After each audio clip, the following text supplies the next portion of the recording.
And no. Just 2 minutes. I'll borrow 2 minutes from you. Okay? Or, okay, I will leave this part to next time. Now, the next part that we will move to is just a quick thing on the theoretical bounds of channels. So, given a particular channel model, there are two important theoretical bounds that you need to understand, or you need to know, or you need to keep them in mind. Theoretical bounds means that in most of the cases, very most of the cases, you cannot reach that. This is the ultimatum that you can achieve, the ideal performance.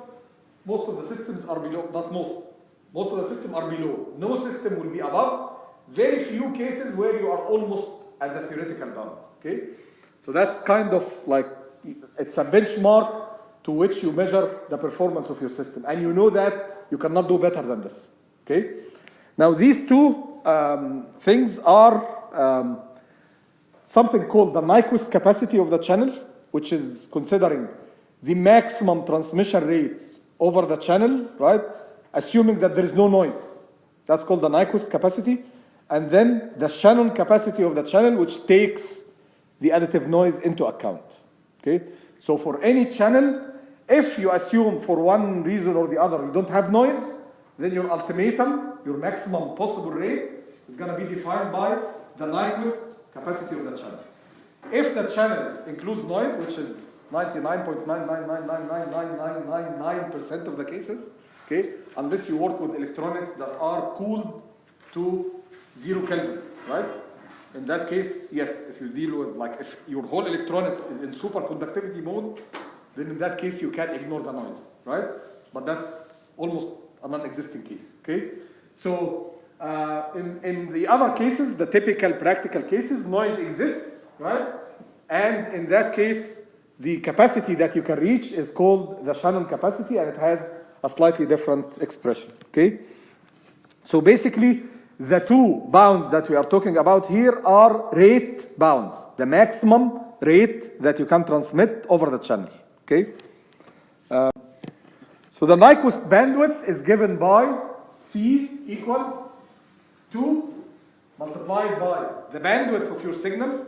So if transmitted signal occupies, for example, 1 megahertz, then this B is going to be the 1 megahertz of your transmitted signal, multiplied by log to the base 2, the modulation index. Now you studied the modulation index in your communication course, right? So for example, BBSK has a modulation index equal to 2, right? QPSK has a modulation index equal to 4, because you have 4 possible values. So that means how many bits? Log to the base 2, 4, which is 2 bits, right? In BBSK, you have 2 possible values. So how many bits? Log to the base 2, 2, which is equal to 1, right? So 2 multiplied by the bandwidth of your signal, multiplied by log to the base 2, your modulation index, whatever digital modulation you are using, okay? And accordingly, for example, this trivial example says, if you have a modem operating at a telephone channel with a bandwidth equal to 3100 hertz, 3100 hertz, the number of different signal levels is equal to 8. So you have 8 different signal levels. This means M is equal to 8, right? So M is equal to 8, okay? And then the Nyquist capacity in that case is going to be 2 times 3100 times log to the base 2, the number of different signal levels or possible values, right? And that will give you 18,600 bits per second. That's the maximum rate without noise, assuming that there is no noise that you can send over this channel, okay? Now, derivations, where does this come from, and so on, these are things that you can look at when you study wireless communication or digital communication, okay? So we're not going to go into how does this come from.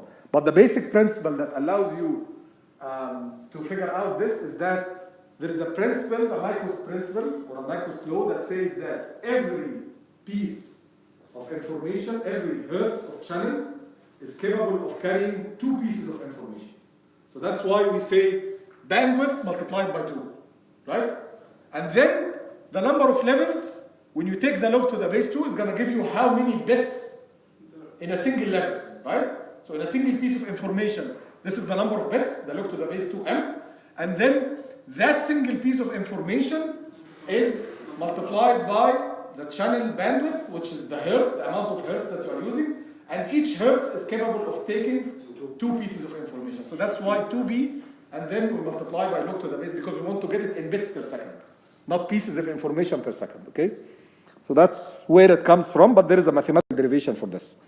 The other limit, which is a more important one because it's more practical, is the Shannon capacity of the channel. And in that case, you can notice that we are no longer dealing with 2b, it's a single b, and then the signal and the noise power appears in the equation. SNR, right? SNR is a short for signal to noise ratio, right? And that is equal to the signal power, divided by noise power. Okay? So signal power is something probably you are going to design for your transmitter. How do you calculate the noise power? We saw it in a previous slide, right? It's K. This one is equal to KT multiplied by the bandwidth of your signal, right? Because your receiver is going to be, again, if you design a reasonable good receiver, it's going to be limited to the bandwidth of your signal. Doesn't need to be bigger than that. Otherwise, you are collecting more noise for no reason, right? So KTB, that's the noise power, right? And then the signal power is going to be defined based on the amplitude of your transmitted signal, the duration of the bit, and all these things. So signal power is something that you design yourself, okay?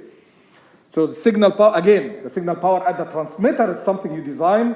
Signal power at the receiver is going to probably be attenuated. So you have to account for attenuation as well, right? So assume that at the transmitter, for example, you send your transmitted signal power, PS, is equal to 1 milliwatt, let's say, okay? And then you say that the channel, right, incurs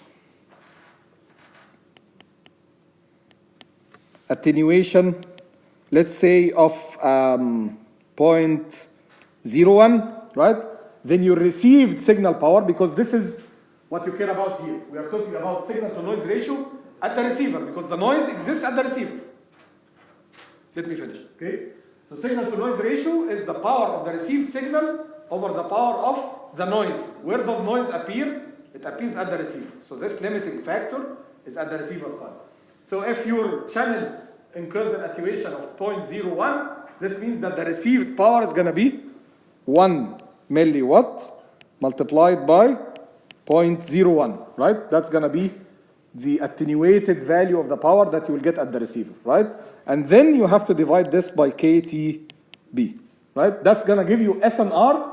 You add 1 to it. You take log to the base 2 multiplied by the bandwidth of your signal or the bandwidth of your channel. That will give you the maximum possible rate. What's the question? With Dr. Nizar, last semester, we specifically, like he said, scenarios at the transmitter side. I had problems with that, like I was asking him about like how it come and I know it is SNR at the transmitter side. The signal power on that, but the noise you add in the receiver side all the time.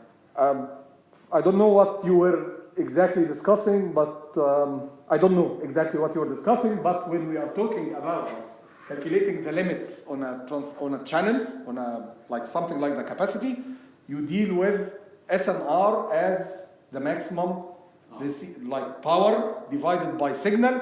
And again, notice that this is already not taking the channel into effect, right? So if I have an idealistic channel, my limit is going to be transmitted power divided by noise at the receiver, right? If I have a channel which is causing attenuation, then my limitation is going to be, I have to multiply the power by the attenuation caused by the channel and then divided by the noise. So it depends how you look. So for idealistic, most possible thing, you would actually even assume that the channel is not causing any attenuation. So in that case, the power is going to be the power at the transmitter, right?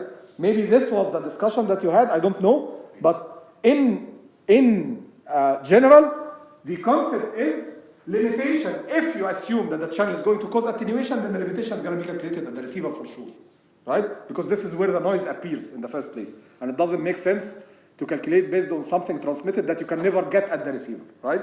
Okay. But if you assume the most idealistic case, then you will ignore any channel attenuation. In that case, you basically use the same transmitter power, right? Okay. So hopefully this resolves the conflict between the two things, okay? Here is an example, okay, again, trivial example. A model is operating at telephone channel with a bandwidth equal to, again, the 3100 hertz, right? The channel signal to noise ratio is equal to 7, right? So here you are given directly the signal to noise ratio. You are not told whether it's transmitter, receiver, power at the transmitter, noise at the receiver. You are given the SNR directly, right? And the maximum theoretical error-free transmission rate on this channel is going to be 3100, the bandwidth of the channel, multiplied by log to the base 2, 1 plus SNR, okay? Now don't forget that the SNR that you have inside here, which is given here, is a ratio, right? Now sometimes, or in most of the cases, you are given this in dB, the SNR. If you are given the SNR in dB, you cannot just simply take it and plug it into this equation. You have to convert it into a ratio, right? So for example, when we say SNR, okay, of, let's say this SNR of 7, if you were given this in dB, it would have been 10 log 7, right? And what's going to be the value of 10 log 7? I don't know, but it's something like minus, I don't know. It's going to be minus maybe 7, minus 8. I don't know exactly. 8 point something. It's going to be some value less than 0, and it's going to be with a minus because it's smaller than, it's going to be with a positive, So positive 8 dB or something, because log 7 is going to be some positive fraction, right? Log 7 to the base 10 is going to be some positive fraction. So let's say 0.8. So that means the SNR is going to be 8 dB. You cannot simply, or around 8 dB, or maybe a slightly different number, right? You cannot simply take the dB and plug it into this equation, right? You have to convert it back to SNR as a ratio, right? So SNR as a ratio is going to be the SNR in dB, right, which is this number, okay, divided by 10, and then you take this whole number, make it the power of 10, right? And that will give you the SNR in ratio. Then you take the SNR in ratio and use it in this equation. So just an important notice on this topic, okay? So by this we are finished with the part on channel impairments and discussing the different channel types. Now we will move to discussing, the impairments and the channel modeling. Now we will move to the two types of channel, the description of the two types of channel, the guided and the unguided transmission media, right? The two types of media that we use for data communication. Any question before we move to that part?